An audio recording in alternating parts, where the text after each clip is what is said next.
Hello, my dear friends. Hello, my dear listeners. How are you all? I hope we are doing our best to serve our duties with utmost honesty and love. And we will be successful in this journey, in this sadhana, with the blessings of our parents, our Guru, and as per the will of Almighty. So let's begin our journey again through the life of our Master Sri Ramakrishna Paramhansa Dev. In the last episode, we came to know that Narendra, after a very long time, he met Sri Ramakrishna, and before this meeting, he actually went through a very different kind of exam, a kind of examination which was set by the life or by the divinity, I don't know. But let's proceed what had happened when Guru and Shishya met after a very long time. I had repressed my feelings so long that now they overflowed in tears. The meaning of the song was too apparent. He knew of my intentions. The audience marveled at this exchange of feelings between us.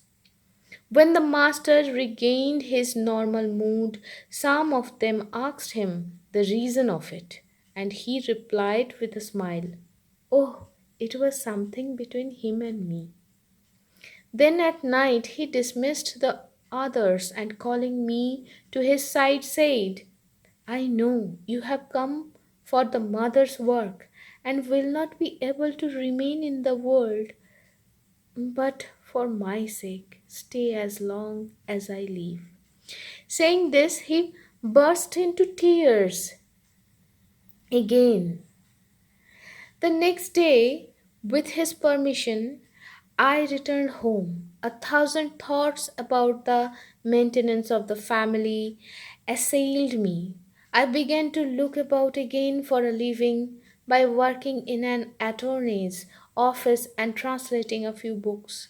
I got just enough means to live from hand to mouth, but it was not permanent and there was no fixed income to maintain my mother and brothers. One day, the idea struck me that God listened to Sri Ramakrishna's prayers. So, why should I not ask him to pray for me for the removal of my pecuniary wants, a favor the Master would never deny me? I hurried to Dakshineshwar and insisted on his making the appeal on behalf of my starving family. He said, "My boy, I can't make such demands. But why don't you go and ask the mother yourself? All your sufferings are due your disregard of her." I said, "I do not know the mother. You please speak to her on my behalf." "You must," he replied tenderly, "my dear boy. I have done so again and again, but you do not accept her, and so she does not grant my prayer. All right, it is Tuesday. Go to the Kali temple tonight. Prostrate yourself before the mother and ask her any boon you like. It shall be granted. She is knowledge absolute, the instructible power of Brahman, and by her mere will has given birth to this world. Everything is in her power to give." I believed every word and eagerly waited for the night. About 9 o'clock, the master commanded me to go to the temple. As I went, I was filled with a divine intoxication. My feet were unsteady. My heart was leaping in anticipation of the joy of beholding the living goddess and hearing her words. I was full of the idea.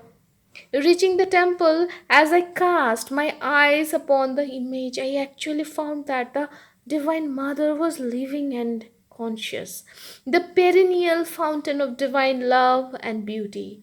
I was caught in a surging wave of devotion and love.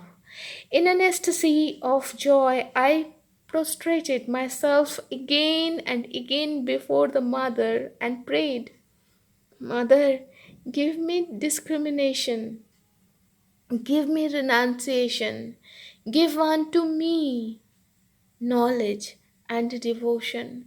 Grant that I may have an uninterrupted vision of Thee.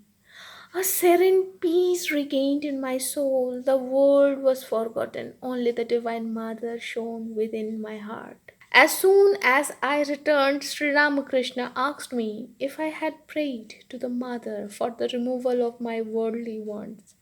I was startled at his question and said, No, sir, I forgot all about it. But is there any remedy now? Go again, said he, and tell her about your wants. I again set out for the temple, but at the sight of the mother, again forgot my mission, bowed to her repeatedly, and prayed only for love and devotion.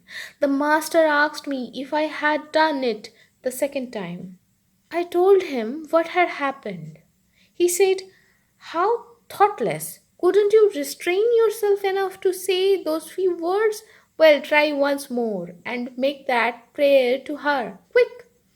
I went for the third time, but on entering the temple, a terrible shame overpowered me. I thought, What a truffle I have come to pray to the mother about.